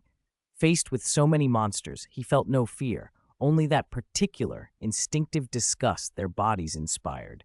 He stepped forward and spoke with calm authority. "We are friends of Hagrid." The clicking stopped. The restless tide of chelicerae stilled, and even Aragog seemed to consider them more closely. "Hagrid never sent anyone to our hollow before," the old spider intoned slowly. "He's in trouble," Harry murmured, breath coming fast. "That's why we came." "Trouble?" Aragog clicked, and Harry thought he heard concern in the rhythm. "But why would he send you?" Harry leaned on the edge of consciousness and decided to remain on the ground. His legs felt useless. Cyrus stood alone and straight, and when he spoke, the spiders leaned closer, as if the sound mattered. "Let me explain," he said. He told them, carefully and briefly, about the Chamber of Secrets being opened again, and how Hagrid had been taken to Azkaban on suspicion that he'd released something to harm students. Cyrus omitted any mention of his own circumstances. If Aragog knew who he truly was, he might not be so forgiving. Aragog's chelicerae waved angrily, and the motion spread like an answering applause through the hollow, an applause that sent chills along the back of the neck. "But that was many years ago," he muttered. "Many, many years ago. I remember. Because of that, they drove him from the school then. They thought I was the monster in their Chamber of Secrets. They believed Hagrid opened the chamber and set me free." You weren't in the chamber?" Harry asked, cold sweat beading on his brow. If Aragog had not come from the chamber, then Hagrid might be innocent after all. Aragog snapped, his chelicerae opening and closing with sharp clicks as if wishing to rend something. "I was not born at the castle. I came from far away. A traveler gave me to Hagrid before I had even hatched from my egg. Hagrid was a boy then. He hid me in a cupboard at the castle and fed me scraps from the table. Hagrid is a good man. When they blamed me for a girl's death, he protected me. I have lived in this forest since, and Hagrid comes to visit me. He found me a wife, Mozag. You see how prosperous our family has become, all because of Hagrid." Cyrus looked up and surveyed the hollow. Thousands, their brood, crowded the area, countless glossy bodies clustered beneath the stars. Indeed, the creatures Hagrid had raised and sheltered had reproduced beyond imagination. Cyrus, who had his own plans, felt a cold satisfaction at their numbers. Strength in abundance. Only with sufficient bodies and resources, he thought, would his ambitions bear fruit. 75. Spider Siege. Cyrus put on an expression of suspicion and annoyance, then pressed on. So you've never attacked anyone? No, the old acromantula replied bitterly. I have those instincts, but out of respect for Hagrid, I've never harmed a single person. The girl's body was found in a lavatory. I've never seen any part of the castle except the cupboard where I grew up. We spiders like darkness and quiet. But at the time, Harry asked, did you know what killed her? Because whatever it was, it's back and it's attacking people again. The words died in Harry's throat as sudden clicking erupted around them. Thousands of long legs rustled, huge black shapes shifted in the gloom. The thing that lives in the castle, Aragog said, is ancient. We spiders fear it above all. I remember begging Hagrid to let me go when I felt that creature moving through the school. What is it? Harry demanded, as the clicking grew louder, the rustling more intense. Spiders were closing in from all sides, clearly agitated and afraid. We do not speak its name, Aragog said, his voice tight. We will not speak its name. I did not tell Hagrid the name of that terrible creature, no matter how many times he asked. Harry didn't push him further. The spiders were gathering fast. Ron looked like he might faint. His face had gone whiter than the walls, and he gripped Harry as if afraid to let go. Aragog slowly drew back into his dome-shaped web. Looks like we won't learn more, Cyrus said, staring at the press of spiders. The massive legs made the air feel thick, and inch by inch they inched closer. Then let's go, Harry said. He could hear the dry rustling behind him and felt panic rising. Cyrus's voice was calm. I don't think it will just let us leave. Aragog's pale eyes flicked, sensing them even in the dim. Age had dulled his control over the colony. Hagrid had always kept them in check, but without his steady hand, the spider's hunger would not be denied. My children obeyed me and never harmed Hagrid, but fresh human flesh has delivered itself, and I cannot stop them from enjoying it. Farewell, Hagrid's friends. The spiders pressed closer. A wall of writhing bronze and black loomed up, a living barricade, mandibles clacking in unison, countless eyes glittering on ugly heads. Harry felt the air close around him, as if he were drowning under a sea of legs. Ron was frozen, useless. Even if he could move, his wand would be of little help against that mass. Harry went for his wand, but Cyrus held him back. Let me handle this, he said. You find a chance, take Ron and leave. But leave Cyrus here alone? Harry looked at the endless tide of spiders and shook his head. We can't leave you. Ron, barely breathing, nodded too. He was thinking of Ginny. Cyrus was using Ginny's body. If Cyrus died, what would become of her? The thought tightened Ron's face. Don't worry, acromantulas can't kill me, Cyrus said. You two find a chance and go first. If you escape, I won't have to worry about you when I make my own exit. There was something almost casual in the way he spoke of leaving them behind.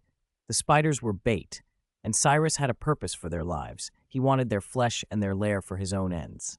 Still, he gave Harry and Ron a look that might almost have been pity. Worried I'm no match for them? With a flick of his wrist, he sent an acromantula the size of a car flying. It smashed into the shadowed rock and collapsed in a tangle of legs. Harry and Ron stared, stunned. Don't worry, Cyrus said. I let them catch me on purpose at first. Otherwise, how would I have found their lair? They still hesitated, caught between trust and the impossible odds. All right, Harry said at last. We'll trust you. Good. Cyrus's grin was brief. Ginny is my friend too. I'd rather you two live than let her be hurt. The spiders had surrounded them completely, yet for all their numbers, Cyrus kept them back with cool authority until a high, prolonged whistle sliced through the hollow and a blinding beam of light flooded the space. Mr. Weasley's car came roaring down the slope, headlights stabbing through the darkness, horn blaring. It plowed through spider thigh and web alike. A handful of spiders were knocked onto their backs, legs flailing. The car stopped with a miserable squeal of brakes. The doors flew open. Get in, Cyrus shouted, pushing a path through the nearest ring of spiders. Harry and Ron scrambled inside. Cyrus hauled the large, wilted hound, Fang, into the back and slammed the door shut. Ron's hands trembled for a moment over the steering wheel, but the Ford didn't need him. The engine snarled and the car shot forward. The spiders surged to block the exit, towering over the car like furry little mountains. Harry and Ron watched helplessly as the path ahead vanished beneath a writhing tide. Then a fierce red light flared at the far edge of the hollow, and a single, thunderous crack split the air. The giant acromantula blocking the way exploded into pieces. The road ahead was clear. Through the open window, they saw Cyrus standing among the spiders, wand extended toward the exit. Only then did they fully understand how dangerous and powerful this Cyrus truly was. With the last obstacle blasted away, the car roared up the slope and out of the hollow, the spiders receding behind them into the dark. Chapter 76, A Life for a Life. Thanks to Dodios for the 10,000-point reward. Harry and Ron crashed through the trees. The car, following a route it clearly knew well, weaved left and right to find the widest gaps. They had left the Forbidden Forest and, as far as they could tell, had no pursuers behind them. Harry turned to Ron. Ron still had his mouth open as if frozen mid-scream, though his eyes had stopped bulging. "Are you all right?" Ron stared blankly ahead for a long moment, unable to speak. Then he threw open the car door and scrambled into the pumpkin patch, vomiting violently. "Following spiders," he managed, wiping his mouth with his sleeve. "I'll never forgive Hagrid. We're lucky to be alive.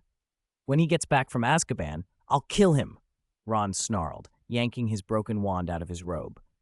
I'm sure he thought Aragog wouldn't hurt his friends. "That's Hagrid's problem," Harry said. Ron slammed his fist against the wall of the hut. "He always thinks monsters aren't as bad as people say. Look at him, locked up in Azkaban." He started to tremble. What was the point of sending us there? What were we supposed to find out? "We found out Hagrid never opened the Chamber of Secrets," Harry said. "He's innocent." Ron snorted. To him, Hagrid had been beyond suspicion the moment he kept Aragog in a cupboard. Harry retrieved the invisibility cloak from Hagrid's hut and draped it over both of them. They huddled together, sat down among the pumpkins, and stared back into the depths of the Forbidden Forest, waiting for Cyrus. "If you ask me," Ron said after a while, "it was a good thing Mr. Riddle framed Hagrid 50 years ago.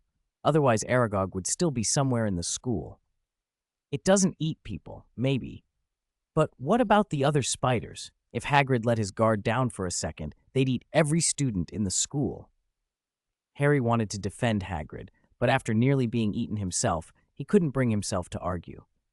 Mr. Riddle's fate was still unknown. The two of them sat in anxious silence, praying that Mr. Riddle was safe. The wait stretched on.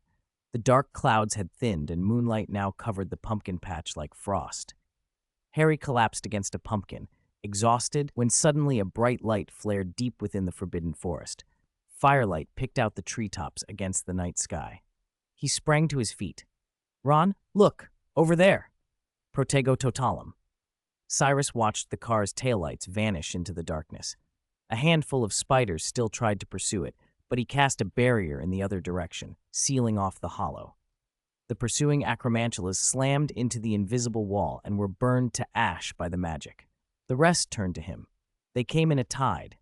Vast swathes of spiders covered the rolling ground, thousands, perhaps tens of thousands. The largest were bigger than a car, the smallest the size of a hound. They surged toward Cyrus like predators scenting blood. Their numbers pressed and jostled. Hundreds of thousands of legs struck the earth in a booming, rhythmic clack-clack that seemed to shake the whole forest. Even Cyrus, who had never been afraid of spiders, felt his skin prickle. The writhing mass was like piled insects or a nest of snakes, bodies twisting in a nauseating, writhing tide. Cyrus did not kill them outright. He thrust the tip of his wand into the earth. A shockwave of magic radiated from him, and the advancing acromantulas were lifted and thrown back, leaving a clearing around him. Unhurried, he produced a cauldron. The potion inside was still boiling. The spiders surged again, a black wave of bodies pushing forward, trampling those ahead to get nearer. They were merciless. Sharp legs struck the ground like nails. Cyrus watched them with cold eyes. He lit the flames beneath the cauldron, and the fire leapt out like water from a broken dam, racing across the hollow. The startled acromantulas met the scorching heat, and their limbs and flesh caught fast. They screamed, an awful chorus. But the flames were like venom. Once touched, they spread. The spiders at the front tried to flee, but those behind kept pushing, forcing burning creatures forward and spreading the blaze further. The inferno exploded through the horde, and in moments the entire hollow was alight. Aragog's anguished cry cut through the chaos. "Wait, human!" But Cyrus did not answer. The acromantulas had come to kill them as much as to feed. That alone justified his ruthlessness. In his eyes, a spider's life did not equal a human's. In alchemy, life itself could be traded. As the flames consumed them, the spiders' bodies turned to ash, and a red liquid rose from their remains, streaming upward into the sky and then coalescing back into the cauldron. The hollow became a graveyard and, paradoxically, a source of life. Spiders that had not yet burned skittered away from the flames, but escape routes were sealed by the Protego Totalum. Only Cyrus remained untouched amid the heat. He stood there, motionless, colder than winter, watching as tens of thousands of lives were consumed. The red liquid in the cauldron grew thicker, more viscous, like a pot of blood plasma. Life for life. The sacrifice of the acromantulas fed the philosopher's stone he sought. Thanks to Erdodadios for the 10,000-point reward. Thank you. I'll add more updates for you later. Mingyue's extra updates will follow after the novel goes on sale. By my count, I now owe Mingyue 6 chapters from 2 accounts, plus another chapter for other rewards, and the 5 chapters promised on release day, a total of 12 chapters to update. Sigh, looks like I won't be sleeping Friday night. The scorching flare in the sky caught Harry and Ron's attention. Harry kept glancing back at the castle, uneasy that the professors inside might notice the strange light. Ron was a bundle of worry. The fire in the heavens dimmed the stars and painted the horizon a watery orange-red. Mr. Riddle still hadn't returned. After everything that had happened, Ron's legs felt like they were made of smoke, while his head felt leaden. For the moment, though, he seemed to forget the terror of the forbidden forest and his fear of spiders. "No, Harry, I have to go find her," Ron said at last, voice hard. Mr. Riddle didn't matter to him right now. Ginny did. She was his sister.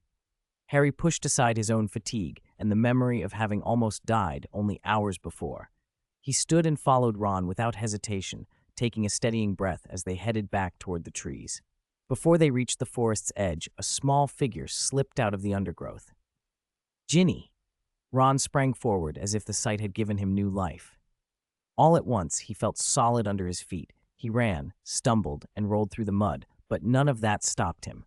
He scrambled to Ginny's side, tripping so that he ended up at her feet. "What are you doing?" Ginny asked, surprised to find Ron so dramatically prostrate before her. Ron scrambled to his feet and grabbed her. "Are you all right, Ginny?" "Not a hair out of place," Ginny answered, flicking her wet hair as if to prove it. "Those spiders wouldn't let me go, thinking their numbers would wear me down, so I took my time and killed them all." They both stared. Harry and Ron felt a chill. The thought of Ginny hunting down Acromantula was almost worse than the idea of being prey. "You killed them all?" Harry managed. "I bet Hagrid's going to be upset when he gets out," Ginny said casually. "Upset? He might be relieved if the spiders had eaten us," Ron complained. "It's almost dawn. We should get back. If the professors catch us out here in the morning, it'll be trouble." Harry shrugged the invisibility cloak over Ron, and Ginny muttered a small charm. In a hush, they slipped back to the castle and made their way to the Gryffindor common room. They didn't go up to the dormitories. Instead, they collapsed on the sofa, too exhausted to move further. Ginny produced 2 bottles of some restorative draught and pressed one into each of their hands. The potion made them feel steadier, if not entirely refreshed. With a few quiet sips, they took advantage of the brief lull before the house woke to tell Ginny what they suspected. It was Myrtle. All those years ago, but she probably doesn't have anything useful. If she did, Hagrid's name would have been cleared long ago, Harry said. Ginny shook her head. "Don't blame yourself, Harry. You couldn't have known. Raising an acromantula in a school isn't any easier to forgive than raising any other dangerous animal." Ron still harbored a lot of resentment toward Hagrid, but even he recognized the unfairness of blaming Harry. "We still have to try," Harry insisted. "We were in that bathroom, only a few toilets away from Myrtle, and we couldn't even ask her." "These days, even finding spiders would be luck," Ron said bleakly. And with the professors forbidding anyone to be out of their dormitory, classrooms, or the Great Hall, going near the girls' bathroom is impossible. It's right at the place of the first attack. We could go at night under the invisibility cloak, like we did tonight, Harry suggested. Ginny's face hardened. It's not the same inside the castle as out there. You can't try to speak to Myrtle while hiding. She's far too sensitive. She'd be crushed if someone snuck up on her and made her think she's being ignored. She'd bawl and make a scene, and we'd be caught. You know how it goes. The killer often returns to the scene of the crime. If Myrtle makes a fuss, the professors will come running and will have no way to explain being there. They all sighed. There were ways they could try to avoid notice and talk to Myrtle, but not yet, not without risking discovery. They needed more time and more caution. In fact, time was running out for another reason. Tom Riddle had not been idle. He had used the Acromantula sacrifices to piece together something like a philosopher's stone. The thing was taking shape, though it had not yet fully solidified. He still had one final preparation to make. He must hide the unformed life he had created in the cauldron in the room of requirement and wait there for the last step toward true transformation. That moment would not be far off. "I'm afraid it won't be long until Tom acts," Dumbledore said to himself. Albus Dumbledore stood by the edge of the Black Lake, watching the ancient castle loom in the dark. On the far side of the Forbidden Forest, dawn had begun to wash out the shadows. A thin mist rose from the trees, and it would be a while before the sky brightened fully. Dumbledore had been away from Hogwarts for more than a month, but he had not been idle. He had sought out the governors and persuaded them to rescind the proposal that had been used to drive him out, easier than he'd expected, since several had signed Malfoy's petition under pressure rather than conviction. He had documents now, letters of their consent, keeping him in his post, but he had not yet revealed that fact to the school. He was waiting for the right moment to return, one that wouldn't alert the enemy. Even while he was absent, he had means of learning what went on at Hogwarts. 3 of the 4 heads of house, led by Professor McGonagall, remained loyal, and even Severus Snape had no reason to abandon him for Voldemort. The school itself, its portraits and statues and enchantments, still regarded Dumbledore as their rightful head. As he had told Harry once, he would only truly have been driven from Hogwarts if everyone there turned against him. He waited for a signal. He knew Tom Riddle well enough not to think Riddle would give up. If Riddle struck again, Dumbledore believed the younger man would surely reveal his true nature. When that happened, Dumbledore would be ready to act. Behind him, the rising sun cast a pale cloak of mourning over the black water. 78. Go to the secret room. When Fudge arrived at the Ministry of Magic that morning in his usual leisurely fashion, Dumbledore had already been waiting for him in his office. "Dumbledore," Fudge started, feeling the guilty trepidation of a schoolboy caught in mischief. Why are you here?" He set his top hat on the coat rack with exaggerated care. During the month Dumbledore had been gone, Fudge had enjoyed an ease he had never known in office. He no longer had to consult the headmaster. He could decide policy on his own. For the first time since taking the job, he felt like the Minister for Magic rather than a puppet. So he had been secretly glad when Dumbledore left, glad the mistakes hadn't become public. Seeing Dumbledore now, Fudge felt like a beneficiary who could barely look his benefactor in the eye. "I've come to retrieve a few things, Fudge," Dumbledore said quietly. "I think Lord Voldemort." Fudge paled. "Please don't say that name, Dumbledore," he pleaded, voice trembling. Dumbledore's face grew stern. "I know that name brought panic and death in those years, but it is only a name now. Letting it feed our fear only strengthens fear itself, and that serves no one." Fudge, sweating, changed the subject. Why did you come here specifically?" he asked, brushing the topic aside. Dumbledore continued, patient. "I want to check something. His wand should still be kept at the Ministry, yes?" "No one has tried to steal it. The Ministry maintained a department responsible for keeping the wands of convicted criminals. Many wands taken from Death Eaters bound for Azkaban were still held there. The Ministry seldom used wand breaking as a punishment for established pure-blood wizards. Replacement wands were too easy for some to obtain, and not everyone believed the wand chose the wizard." "Yes," Fudge said, nervous. That particular wand is kept under the strictest security. It's just, I simply wanted to confirm, Fudge, Dumbledore said, blinking slowly. And also, I would like to retrieve something for another student in advance. Turning the Fountain of Life down to the Philosopher's Stone required a good deal of skill and patience, but once the biggest hurdle had been solved, the rest was manageable. 2 days before the mandrake fully matured, the crimson Fountain of Life in the cauldron condensed into a small, bright red, slightly clouded, prismatic stone, looked for all the world like a tiny red crystal or a ripe pomegranate seed. Cyrus held the stone like a man who had been given the world. The magic trapped in the stone could distill an endless supply of the elixir of life and could transmute objects into gold with a thought. He proved it immediately by touching the table nearby. In an instant, the wood was gold all the way through, inside and out. Then, he drew from the stone a small bottle of blood-red potion and drank it at a gulp. As the scalding liquid burned down his throat, Cyrus felt a rush of life magic begin to move outward, filling the part of Ginny that had been missing. The Philosopher's Stone was complete at last. Whether it could truly restore a living, breathing body remained uncertain. Lord Voldemort had coveted the stone and failed, but Cyrus did not have the luxury of waiting. On the afternoon before the mandrakes were to be fully mature, Harry and Ron slipped away toward the girls' lavatory. Cyrus could not let them discover the Chamber of Secrets' location now. He needed them out of the way.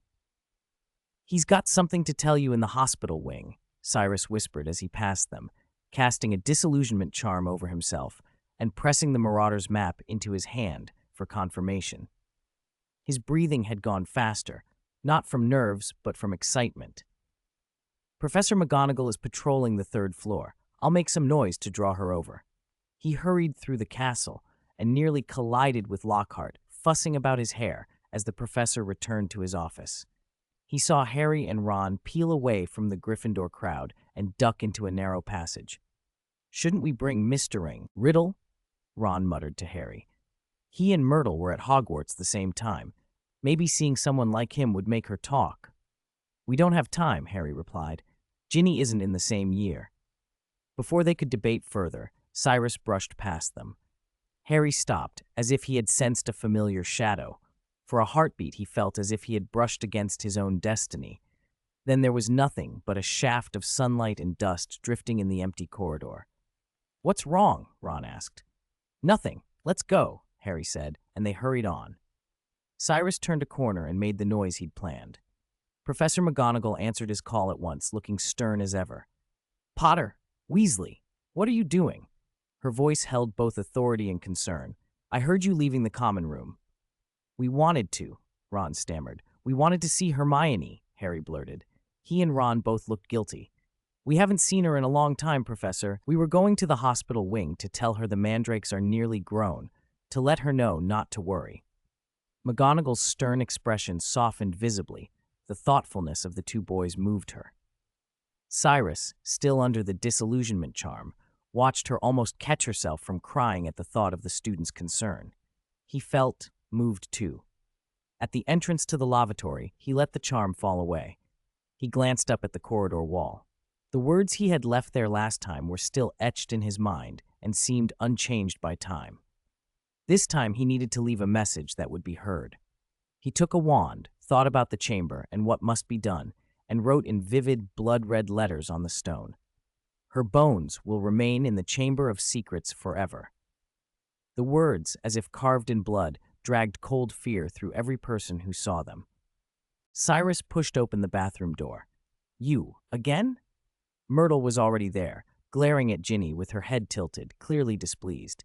She didn't like this girl. She was prettier than Myrtle. "Be quiet, Myrtle," Cyrus snapped, and with a quick flick of his wand, he muttered a confundus charm. Myrtle blinked, dazed, and slumped back into the toilet she always haunted. Cyrus moved to the dead tap, spoke in Parseltongue, and the stone basin slid open to reveal the long, slimy chute. He slid down, then through the muddy tunnel littered with rat carcasses, and hissed the words that opened the second door. As he worked, he deliberately freed Ginny's soul. She watched, helpless and tearful, like a player who had been unmoored from her controls, able only to observe as Cyrus guided her unwitting body. He led her into a vast, dim chamber. Massive stone pillars, carved with writhing serpents, rose to a ceiling lost in shadow. A cold green mist lay heavy across the floor, and the pillars cast long, eerie silhouettes. Even outside her body, Ginny felt fear prick at her. Worse than fear was betrayal. Deceived, those three words flashed in her mind. The truth hit her. Mr. Riddle was the heir. Both the attack 50 years ago and the current terror had been his doing. How could she have missed it? Had he been pretending to help her all along? "You finally figured it out?"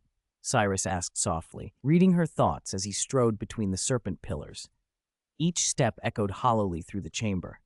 His face remained solemn, always that calm, surgical sort of expression, the kind that made the shadows seem alive. The stone serpents stared down with empty sockets, watching like dutiful sentinels.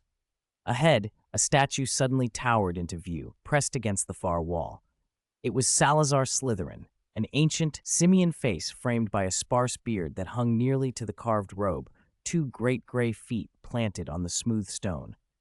"Mr. Riddle," Ginny sobbed. Tears tracked down the face she could no longer move. "Mr. Riddle, I thought we were friends." "I don't deny that, Ginny," Cyrus said. Threads of pale silver, like mist spun into filaments, peeled away from Ginny's form and braided themselves together, shaping into an image of Cyrus. He looked impossibly handsome, gentler than any boy at Hogwarts. Charm and beauty had always been tools as well as traits. "I'm grateful for your trust," he said. "If it weren't for you, I might still be trapped in that diary." He sounded almost pleased. Seeing Ginny's devastated face tugged at him in a way he hadn't expected, he had, in truth, liked her. He had not planned to harm her. Had the Philosopher's Stone not existed, he would have left her in the chamber to be found by Harry while he went off with a partially restored body. But with the stone, he could do more. He smiled like a teacher. "All of us grow up surrounded by secrets and lies, Ginny," he said softly. "Through this, you should learn not to trust things that have a will of their own. Don't give your heart to enchanted objects. Keep your secrets to yourself and let others live with their lies." Then the smile hardened. "That is, if you live past today." He wanted her to remember this. The threat was meant to teach her. He told himself that. So he reached into her like a predator into prey. Ginny felt something pull from her chest, a cold wrenching that burrowed from her veins to the marrow of her bones, from the most hidden places in her heart. Her vision smeared, her mind going thin. The idealized image of Cyrus in front of her seemed suddenly farther away, untouchable. She slipped. Darkness rushed in. Cyrus caught her before she hit the floor. He produced a cloudy, blood-red stone, the Philosopher's Stone, and the air around it thrummed with life. He set it on her breast. Warmth spread from the gem, and the vitality it contained flowed into Ginny, flushing her cheeks, brightening her hair until the red flashed like a living flame. She relaxed, appearing to sleep in a peaceful dream. Cyrus bent over her, whispering, "Sorry." Then, without hesitation, he tipped back his head and swallowed the stone whole. The heat of it became his heart. The stone's life power wove into him, threading through his veins, knitting magic into bone and muscle. He was resurrected. Cyrus breathed greedily of the damp air in the Chamber of Secrets. It wasn't a pleasant smell, more like something rotten for 1,000 years, but to him it was the scent of life. He let it fill his lungs for a minute, doing nothing, not even conjuring clothes. Then he shook himself out of the trance. 90% finished was no time to celebrate. He conjured a set of clothes identical to the ones Tom Riddle had worn in his memory, then pulled the Marauder's map out of Ginny's pocket. On the parchment, Minerva McGonagall's name moved toward the entrance of the lavatory, hesitated, then hurried away. Cyrus pictured the stern professor's panicked face reading the writing on the wall, spreading the alarm to teachers and students, preparing to close the school, and perhaps trying to contact Dumbledore. But Dumbledore's name still hadn't appeared anywhere in the castle. That thought made Cyrus uneasy. The old headmaster put too much pressure on him. Cyrus always feared the unexpected. Still, the Marauder's map had never lied. He remembered that in the original story, Dumbledore returned to the school about the time Harry went down into the chamber. Maybe he still had time to get the invisibility cloak. The Cloak of the Deathly Hallows was not the flashiest of the three, and its power was subtler than the others, but it was a treasure all the same. More than that, legend said whoever held all three hallows could command death. In the original tale, the only person who ever held all three had been Harry Potter. He had died and returned, come back from that strange place like King's Cross, back into life. What if a man like him collected the hallows here? As luck would have it, Cyrus knew where the hallows were and how to claim them. He wasted no time. He turned to the Slytherin statue and hissed in Parseltongue, "Speak to me, Slytherin, the greatest of Hogwarts' founders." The stone face stirred. Its mouth gaped open into a black hole, and something moved within, something slithering upward with a dry rustle. A giant basilisk emerged, green and glossy as a poisonous snake, its body thick as an oak trunk. It arched up, its flattened head weaving drunkenly among the stone pillars, and swung to a stop before Cyrus, waiting. "You're a bit too big," Cyrus muttered. He pressed his wand to the basilisk's flank and cast a practiced, shrinking charm. The immense serpent shrank until it was no thicker than a finger, then wound up his arm and slipped into Cyrus's sleeve. Satisfied, Cyrus left the chamber. At that moment, McGonagall's voice, amplified by alarm, echoed through the castle. "All students return immediately to your respective house dormitories. All teachers return to the staff room. Please act at once." Students poured into the corridors. Cyrus melted into the crowd and rode the tide toward the Gryffindor Tower. Panic made everyone clumsy and loud. "Fred, George, do you know what's happened?" someone shouted. The twins shrugged, unfazed. Percy and a prefect counted the head count in the common room. "Girls first," they said. But the more the prefect checked, the paler he grew. Ginny was missing. Cyrus, who knew the castle well, slipped into the boys' dormitory, found Harry Potter's bed, and easily claimed the invisibility cloak. It felt almost dreamlike in his hands. He unfurled it, wrapped himself in its silky darkness, and slipped out of the tower. Night was falling.